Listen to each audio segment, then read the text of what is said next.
start our Satsang. Today I'll describe the exact scene of a revival of Madurai Aadhenam. There was a time, arrogant, intellectual, but not intelligent, cunning, but not compassionate, experimenting, but not experienced. Few monks from the perverted Jainic tradition, please understand, not the real Jain tradition. The real Jainism is a powerful spiritual tradition. In course of time, the perverted, diverted Jaina tradition, few so-called priests and monks have evolved who have started only using the wealth and the tradition to fulfill their own ends, who are not honest, authentic or sincere, integrated. Whenever a living master leaves the body, the inevitable corruption, perversion which happens in the tradition has happened to the Jainism also at that time. So few Jain monks, very influential but not impressive, powerful but not energetic. Understand? Power means the capacity which comes to you after something from outside is added. Energy means the capacity which comes to you without anything from outside. Powerful but not energetic. Having the status of a leader but not the state of the leadership.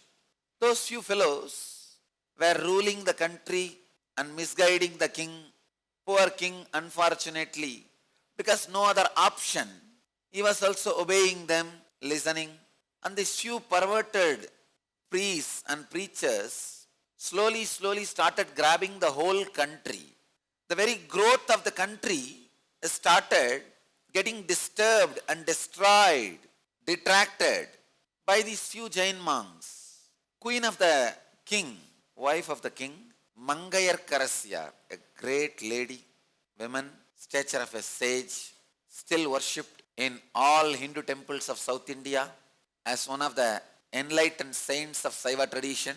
I can imagine how she would have looked, how she would have been lived, how she would have been living, thinking. A saintly person, highly evolved, devotee of Shiva, Mahadeva. She started getting worried, started having a deep concern for the country and citizens. Please understand, those days rulers were very concerned about the conscious evolution of the citizens also. Not just food, clothes, education and infrastructure of the country. No, consciousness of the country was also very important for them. What you believe is more important than what you eat or what you drive and where you live. What you believe as life is more important than the car you drive, the house you live, the salary you receive, the language you speak, or the food you eat, the dress you wear. What you believe as life is too precious to be lost with some fools. So Mangayar Karasyar was highly worried. She slowly started feeling suffocated to be in the palace and unable to do anything for the conscious growth of the citizens. She herself is a highly evolved saint. But as you know, wives are never heard nor respected, can never be accepted, especially by king. For a king to listen to a wife, queen, too much. So the king, his name is Goon Pandian, because he had a bent back. In Tamil, the bent back is called goon. Of course, he was surrounded by goons. So, in a way, the name fits in English and Tamil both. His back was bent. He was not ready to listen to Mangayar Karasyar, the queen. She tried her best to convince Goon Pandian the complete conscious growth can happen only if emotion also evolves. Please understand. The key difference between the Jainism practiced at that time and the Shaivism is the sacred sentiments for emotional evolvement. Please understand, Jainism had literally everything Shaivism had, Vedic tradition had. They had yoga, they had tapas, they had meditation, they had everything for the growth of the body, yoga, for the growth of the mind, meditation, for the growth of the consciousness, enlightenment. All concepts were available even in those days in Jainism. But for the growth of consciousness, the sacred sentiments, the ability to feel connected, the ability to melt, the ability to merge with the divine, the ability to radiate humbleness. Unfortunately, that was missing. The ability to feeling connected. When that misses, even the meditation and the extraordinary powers and experiences you receive only makes you more egoistic.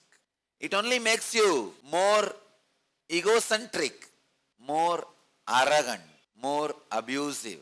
But Mangayar Karasyar, the great queen of the Pandya kingdom, is unable to handle this whole situation. She was completely disturbed, perturbed, shaken, shivering.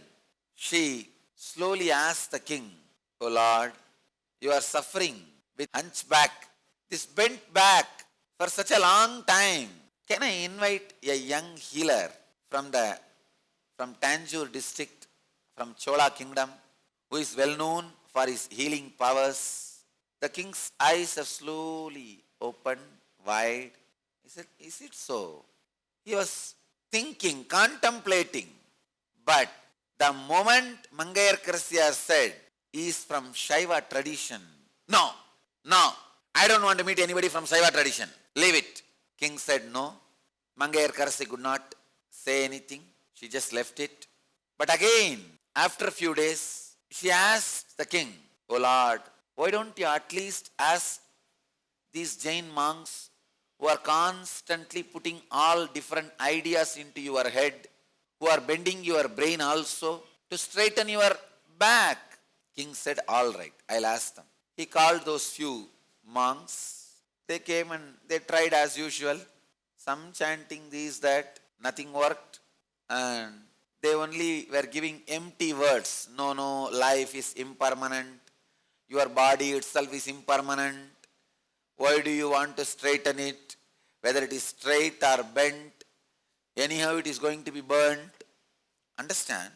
If all these words are uttered to raise the king towards enlightenment, it is perfectly all right. Nothing wrong. But if all these words are uttered to cover up their inability, then something is wrong. The other day I was giving a discourse and saying, all this materialization, giving boons, healing, and all is not enlightenment, not spirituality. Come on. If you are able to do and does not want to do, great. Prove at least once. But don't use all this philosophy to cover up your inability. These monks also, these preachers, they were trying to do the same thing. They tried to use the philosophy to cover up their inability. Don't use philosophy to cover up your inability. Use philosophy to create more and more ability. Philosophy should be used to expand your abilities, not to cover up your inabilities. These monks were trying to cover up their inabilities. Queen Mangayar Karasyar intervened the scene and told the king, "No, enough. We had enough of words, words, words, words. Now, even if the body is impermanent, we want somebody who will straighten it till it dies. Even if it is going to be just next 10 days, we want somebody who will do the job, not that who will sit and talk.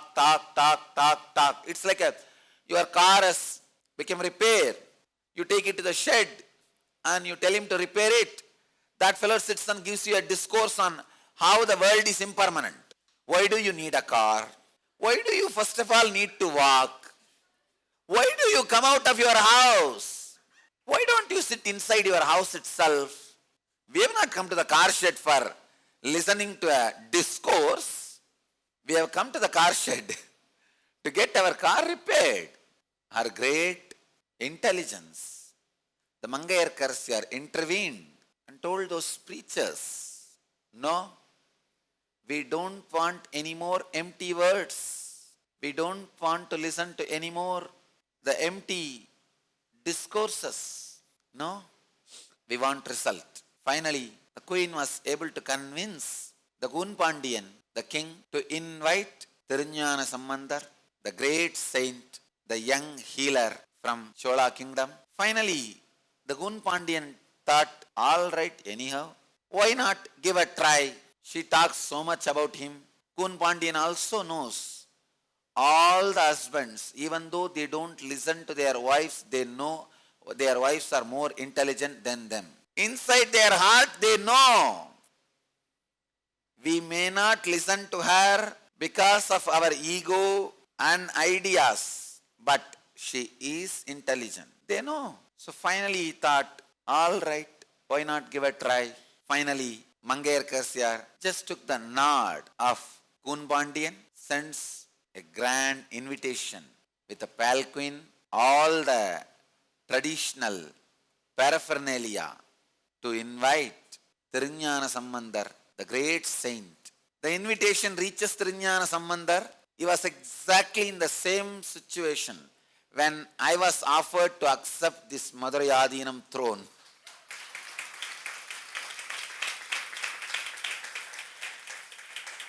When 292nd Guru Mahasannidhanam himself came to Karnataka Desa and invited me, please come and become the Madurai Aadhenam. One side I was in ecstasy, surprised. The other side, oh God, all these fellows, how to handle?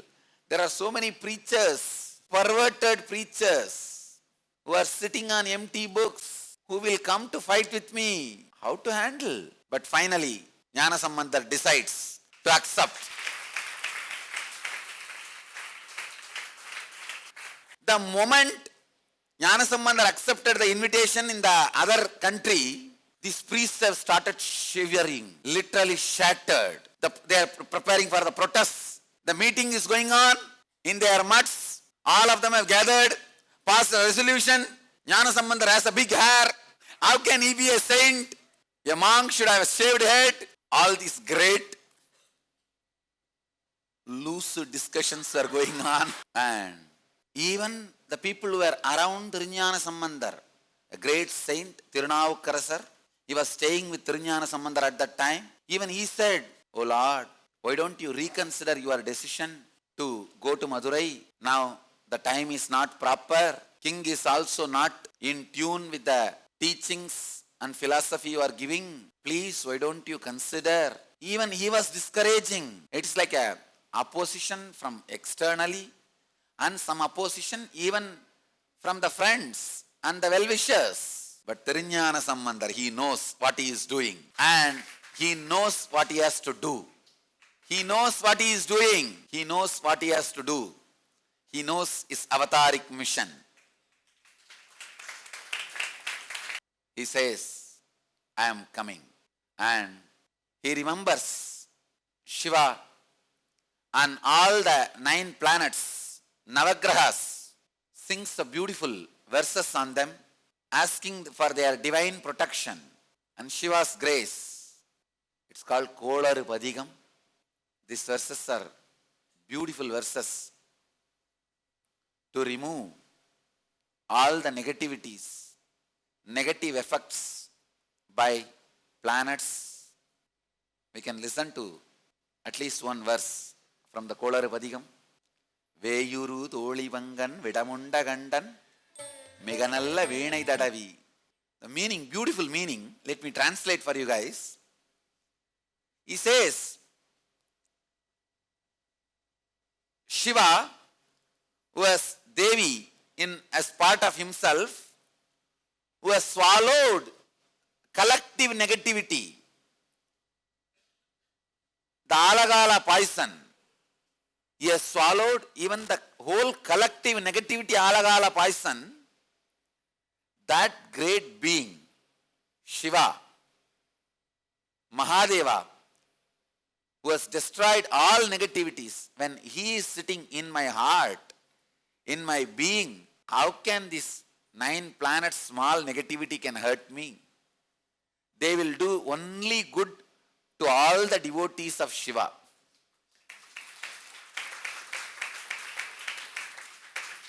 He declares the power of feeling connection, the devotion. Understand? Feeling connection is the ultimate technique. You don't need any other solution, method to get out of any problem.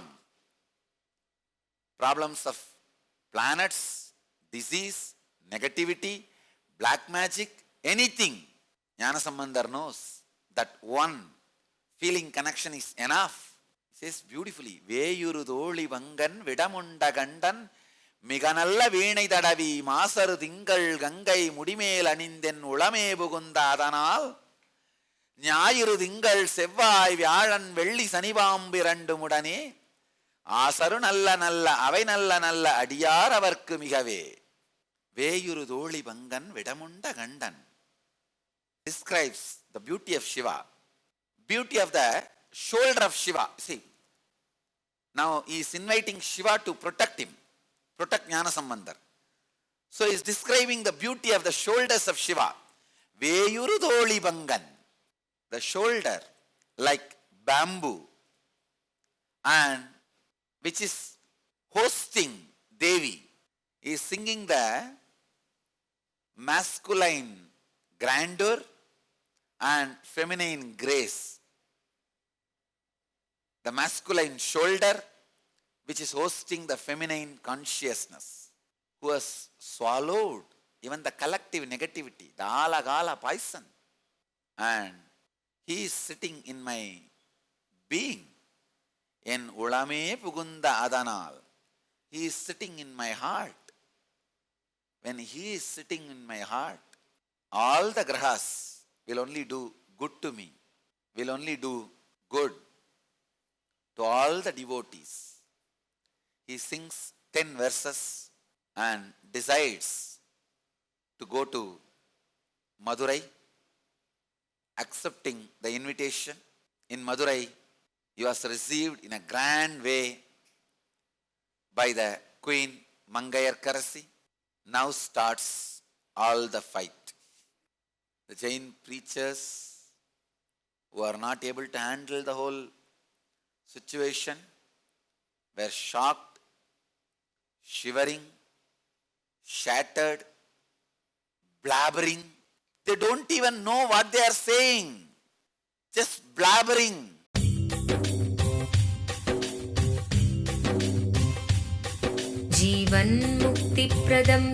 Paramahamsa Nithyananda, a rare living incarnation, is named among the world's 100 most spiritually influential personalities today. Paramahamsa Nithyananda has been placed alongside Dalai Lama, Nelson Mandela, Oprah Winfrey, Paulo Coelho and others by Mind, Body, Spirit, the world's top esoteric magazine from Watkins, London's oldest and largest bookstore. A yogi by birth, he has been expressing his power of enlightenment since birth. He has authored more than 500 books in Tamil and English. Translations of these books are available in 26 languages in Telugu, Kannada, Malayalam, Hindi, Sanskrit, Gujarati, Oriya, Bengali, Marathi, French, Malay, Polish, Portuguese, Italian, German, Danish, Spanish, Russian and Chinese. He is also an exemplary speaker with over 10,000 hours of profound life solutions through his discourses. Social services such as Annadan, free medical care, free educational services with ashrams, schools, temples, hospitals established in more than 140 places around the world, offering exceptional services. A powerful spiritual healer who has healed millions of people of diseases from migraine to cancer.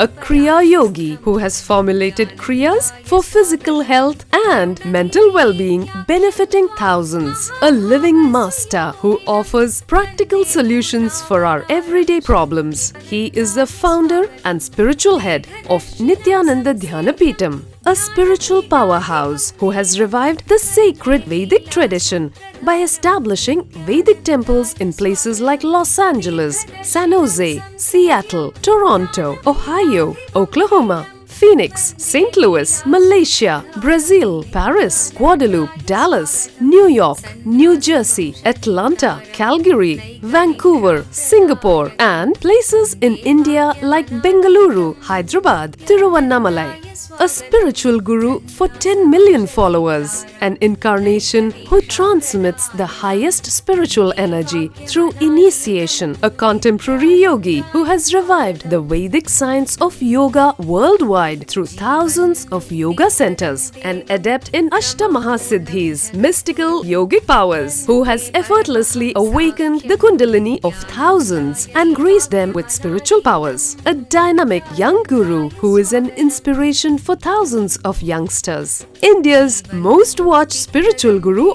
online, a beacon of spiritual light who has triumphed over the forces of religious terrorism and political persecution. Paramahamsa Nithyananda is an eternal Kalpataru, blessing the world with the boons of material abundance and spiritual enlightenment. He is the 293rd pontiff of the world's most ancient Hindu organization, Madurai Aadhenam. Nithyanandaya swagatam Anandanubhavaswadam Sarvaroganivarakam Vande Papa Vinashaktam Nithyanandaya swagatam Nityamuktam Nirvikalpam Dhyanaloka Pradipakam Vande Shantamayam Bandham